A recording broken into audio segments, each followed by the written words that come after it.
Stands now. My tea's gone cold and I'm wondering why. I have to talk about stands again on this channel. Now, if you don't know, a stan is an obsessive fan. The word comes from Eminem himself, who coined the term when he released his hit single in 99, 2000 with the song Stan. It's when you breach the line of becoming a fan and becoming obsessed. Now, you can like something, there's nothing wrong with that. I like ice cream, but if I keep relying on ice cream, I'm becoming a stan. And some people are a bit mental when they... I can say mental, that's fine, isn't it? Yeah. Some people breach the line of fan, stan, and please, oh God, do not find me. And I know that sounds very weird, but why am I talking about this? Well, Michael Mack 4057, maybe shouldn't read out his name in case stans do go find him. Has said this: Twitter stans are something else at times. And obviously he's blocked out the X poster, Twitter poster, and it reads as following: hot take. All the Ballum fans that have reappeared out of the woodwork now, Ben's coming back, just to moan about how Callum's betraying Ballum. Nah, mate, your so-called fans betrayed Ballum when you effed off when Ben left. I can't take your opinion seriously on this matter at all. Yeah, it is a take. First, first, I suppose I'll reiterate why standing is so big with like queer relationships, because typically it's not, not to kind of upset the gammons, but like a lot of relationships are pretty heteronormative. You know what that means? Traditionally straight, traditionally like, men love women, blah blah blah, all that bollocks. But traditionally, a lot of straight relationships. So when you actually get some gay representation or some queer representation, it does become a facet for what are minorities fundamentally, groups who don't necessarily have just, not every relationship you see is a woman loving woman relationship. Not every relationship you see is a man loving a man. So when you get these things in soaps, which are still not entirely rare, but still in comparison, how many like gay couples are there in comparison to straight couples like every year? You know what I mean? Like it doesn't really kind of check itself out. So then typically, not to say you're slim pickings, but there's not nearly as many. So you typically get obsessed with a couple, or you get obsessed with a ship. And obviously Ballum is probably the most polarizing gay ship in EastEnders for a long time.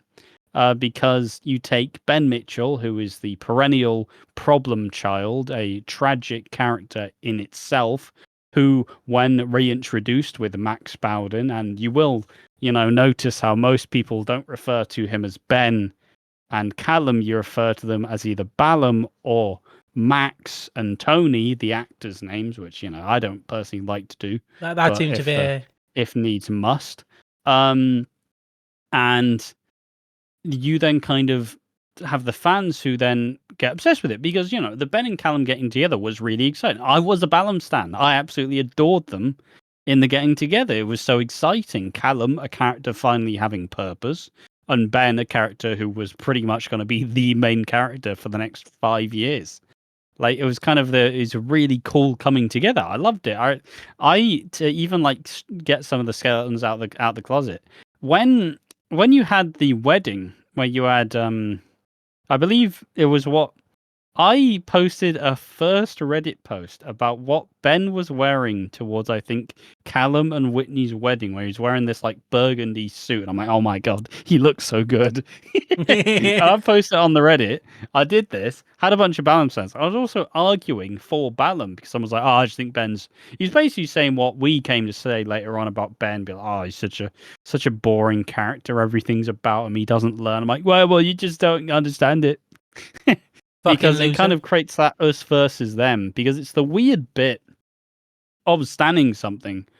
Well, like, yeah, sure, we've chipped as obsessed, but like fundamentally, you can get really gripped in. You can immerse yourself in it's almost a community. It's a small community, but you can find, like, I've seen people find they're couples. I've seen people find relationships through this stan group. Like, you can actually find yourself finding other people like you who really love this character and are really obsessed with it. But on the same way, because it is a smaller group, in a way it kind of becomes us versus them, which I disagree. But ultimately, you're probably going to have a couple of bad apples spoil the fucking broth. Unfortunately, just like this poster saying, all you new Ballum stands acting like you were there at the start. You weren't there at the start, so don't act like you know us. And it's like, guys, you are infighting here. You don't need to start a Ballum civil war. You all want the same things. You all want Ben and Callum to be back together. But just because it's something that, and that's why we say stan, because it's not necessarily an obsession, but it definitely is like a, maybe not all the time it's healthy, because you do have the people who wait till the spoiler images come out and go, oh my god, they held hands in this one. Like, fuck. Maybe it's not entirely a healthy connection, but it's fine. It's fine. Nobody's checking at the door. Like, you're allowed to feel that way. No one's saying, yeah, well, maybe you should stop being so termly online and stop shipping these characters. No one's checking you at the door. You can do what you want. It's online. Whatever the fuck cares. No one's policing your interest. But there are limits. There are limits. Like, I don't know. It's because it's a weird thing. Wait, look, I appreciate gay relationships in soap, and I appreciate representation in soap. I do fundamentally think it's very important for people to learn and grow. I do. I love it. Like, I am very happy that we have very prominent queer couples at front and center in our soaps.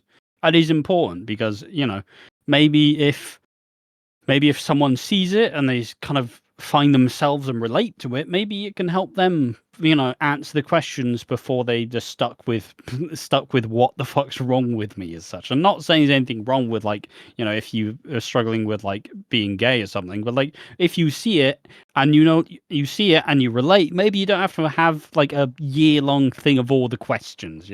It's good for people to learn, good for people to see examples, and good to see it kind of just produced on a nationwide soap, stuff that's seen by millions every week. It is important. I agree. But in the same way, the bad stands shit it up for everyone else. And, like, this comment as well, this comment is unreasonable. Because, first, I don't agree. You don't start wars with your own people. Like, you don't start a fire in your own very tight-knit community. Like, let's be honest. How many Ballum stands do you reckon there even are? 5,000? 10,000 maybe at a stretch? Like, there's not that many of you. You don't need to start fighting each other. You don't need to be checking the stamp card at the door like, oh, if you didn't go through 2019 Ballum, you aren't a real Ballum. You're just a glory supporter. You're just supporting the glory. Like, come on, guys. You're in the same fucking club. You don't need to start fighting. Like, again, I've ragged on Ballum fans for years. Stands, not really fans. Again, you're allowed to feel these ways. And yeah, I usually pick out the bad apples instead of the good apples. It can be good to have, I guess, an idol to look up to, something to look up to. Even though in some that's probably not a good idea, because it's like, oh, what happens to this character? They're dead, a piece of shit, or just left. And it's like, thanks. But I understand it because I grew up as a loner on the internet, and you do want something to attach yourself to.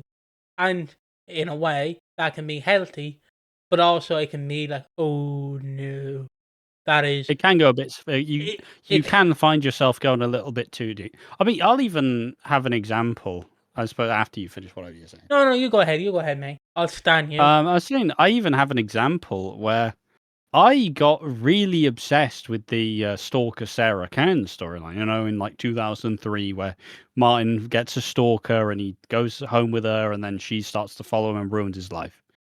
There was a time I was really, really depressed. And I was like fiendishly like, I need to find the missing piece.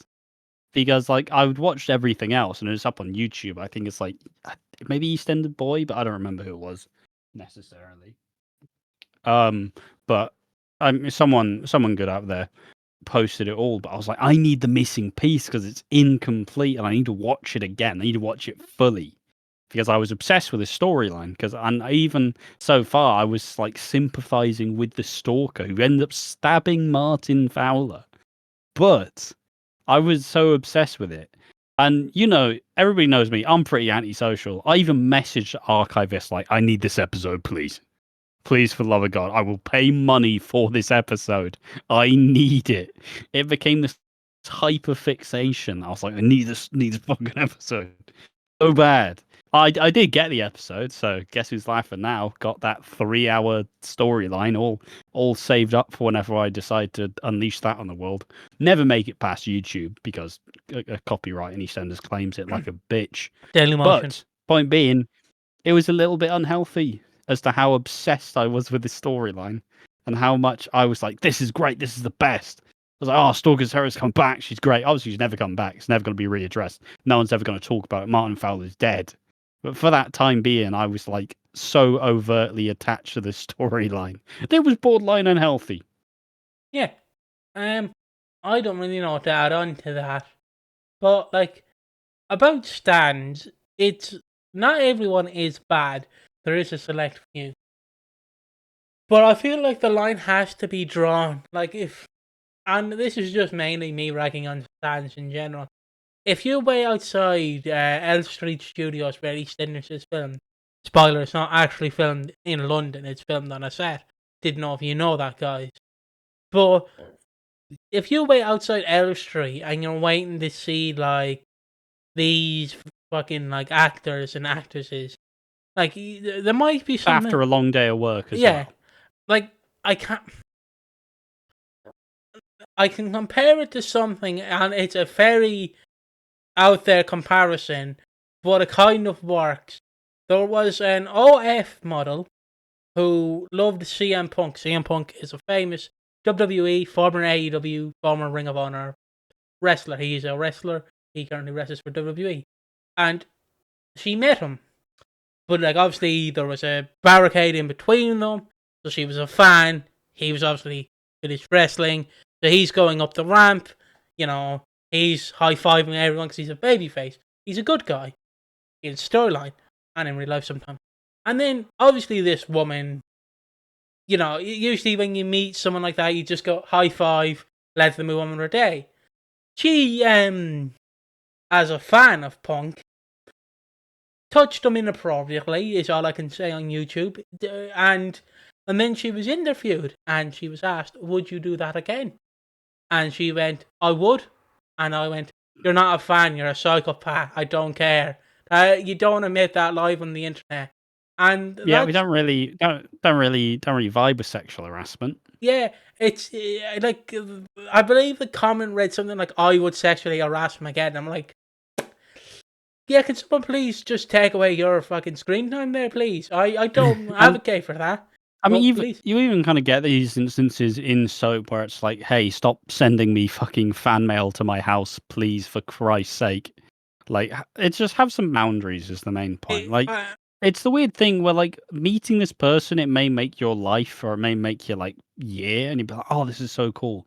But, like, just because you kind of have a parasocial relationship with them doesn't mean that you know them and doesn't mean that you're allowed to act the way you would online towards them in person because, they are people and boundaries and they are playing a fictional character.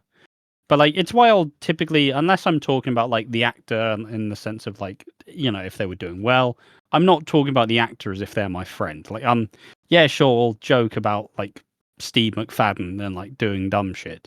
But, like, we're not being, like, it's like the thing with the Suck Eve stands, where obviously it's also kind of small fandom, but also have some very extreme members of the fandom who will go too far. You even have them being like, our Heaven Bow. It's like, you don't know them, guys. Don't give them weird nicknames. Don't give them pet names. They're not your friends, please, for fuck's sake. Like, I appreciate, and, if you talk about it within your people, sure. Do whatever you want. Call them sexy face in private, but don't fucking do it in person. As a matter of fact, like it's not. Yeah, sure, you may know them through the screen, but they are portraying a character in your favorite show. So, and also the weird bit, I will say, it's just about the Ballum stuff. Most of the Ballum stands have been shitting on the show since Ben left. Like, I don't know what this attitude is where they're like, oh my god, it's all good. They've been shitting all over the show since Ben left. It's mental. It's Like, I don't necessarily have all the comments to suggest it, but just seeing like the stands react, they hate Jay, they love Callum, but they hate how Callum's underused. But they've been fucking abysmal show, shit show. I wish Ben would come back. And so in a way, you're kind of rewarding like the kids acting out, but it's so like you don't even understand how much shit these stands have been giving the show that they claim to love, but they mostly just love it because of their ship. Just mental.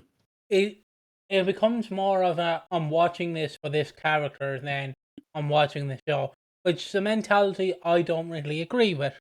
I don't really vibe, but I don't mind the mentality in a sense of, oh, I'm not really into this week, but Oscar Brandon might appear, so I might watch it and see if he's in it. That's fine. It's when you're directly going out of the way, going day 65, Ben still hasn't returned. Hashtag shit show. And then the minute he returns, like day 75, Ben returned. Hashtag happy show. Like it's like. Oh, okay, so you're not going to watch the show for the show. You're watching it for two characters, which in a show doesn't revolve around two characters. It's not like The Big Bang Theory, where it's a group of characters as the main character. It's a show that's going to have multiple main characters throughout each week because it's a fucking 362-day event that happens every year. You can't do this mentality, lads. Like, I get it if you want to do it for The Big Bang Theory. You all want to see Raj. That's cool. He is a main character in that show. Absolutely fine. Callum in EastEnders, sure, you can watch it to see him if he appears. But if you're going out of your way to specifically shit on the show because he doesn't appear in these episodes and you want him to be the main focus, it's where it gets a bit wrong. It's like you even see the hatred towards Jay, who is like, oh, he's not even the real dad. Fuck Jay. Fucking weirdo. Like, just despising Jay. He must despising the actor as well. Like, using any excuse to shit on them. That's out of order in my mind. That is out of order. I don't hate, like, I personally wouldn't watch a show like this. Like, I wouldn't watch a show just for some characters. But there have been times in the past where I have done that. Like, if I'm getting into the show, having watched some bigger storylines. And like I get it, you know, it's a long-term commitment. Sometimes you're not really feeling it. Sometimes you just want, yeah, fuck it. Let me just see all the Oscar Brandon. That's fun. I get that. Not really something I do personally. Like I'm never really someone who skips through episodes. I say that I did skip home at the Coronation Street like a week ago, but there's bigger fish to fry there. But yeah, fundamentally, if you're in, you're in. If you're a soap fan, you're watching all the soap. Like, who the fuck cares? Like.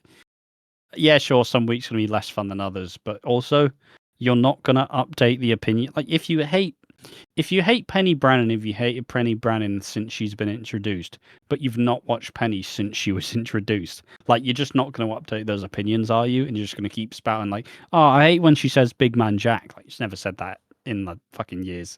So, like, I don't know. It's just a weird state of being. Like, I respect it in a sense, and I appreciate it in the sense of, if you are a stan, yeah, sure, you're only really going to be there for your faves. But fundamentally, there is a lot else to enjoy. You just need to open your eyes to it a little bit more. And I guess, because we are talking about the stan, I also do have a nitpick with people complaining about the younger generation.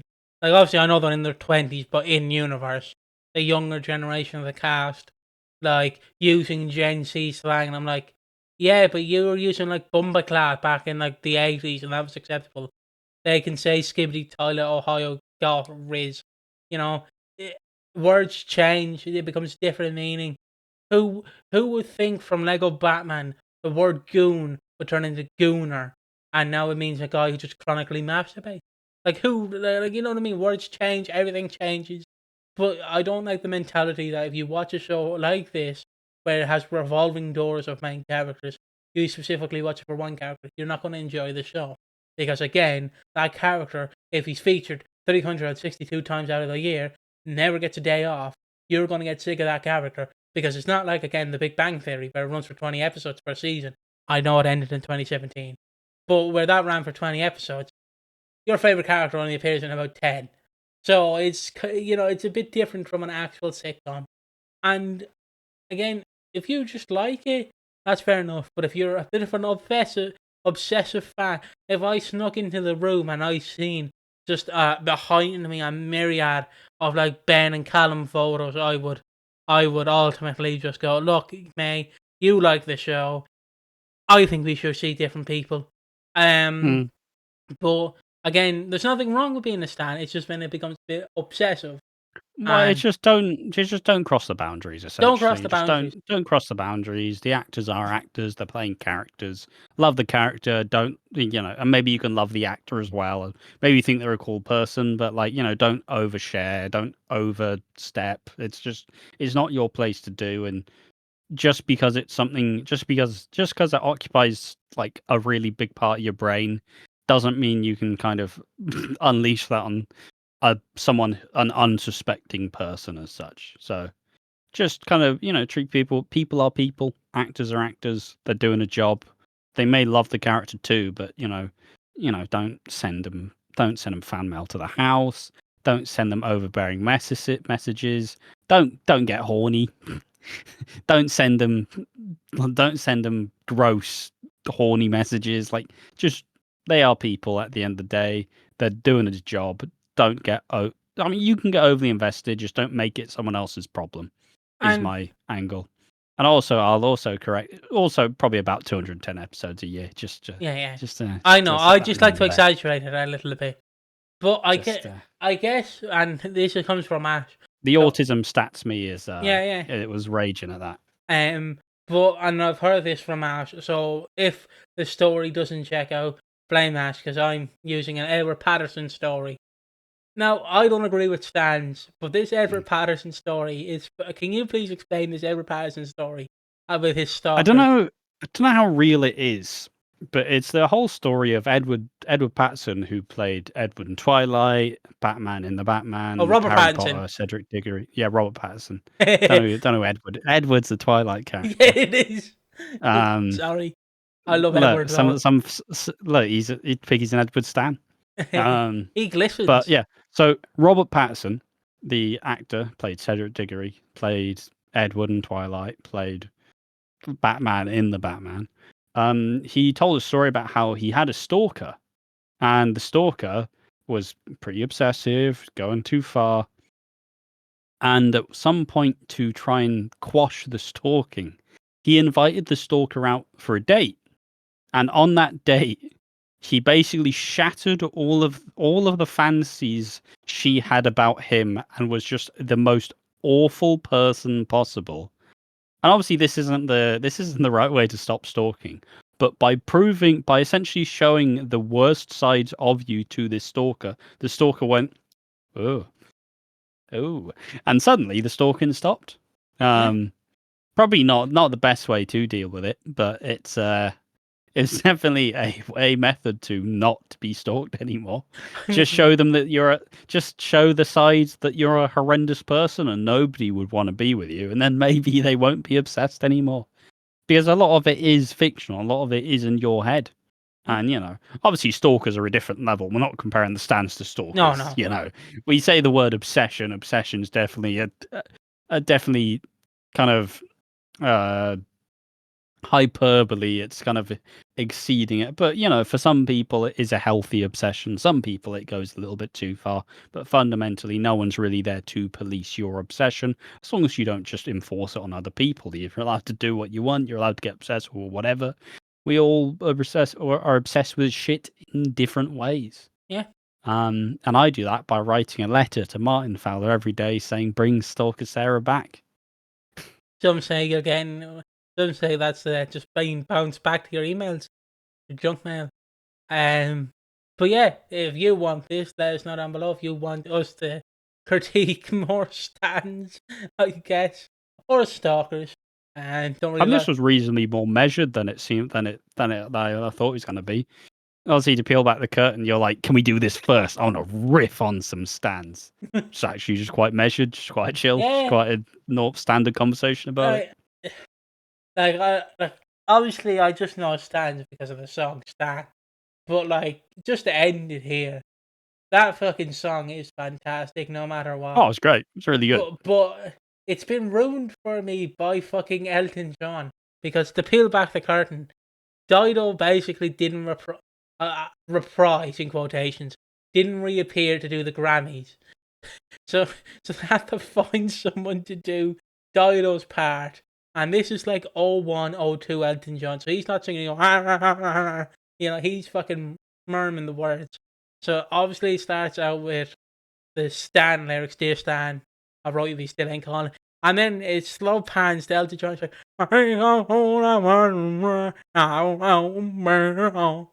fuck it. It ruins the song, but it's so funny. And yeah, just go listen to it, please. Thank you for watching. We'll see you in the next one.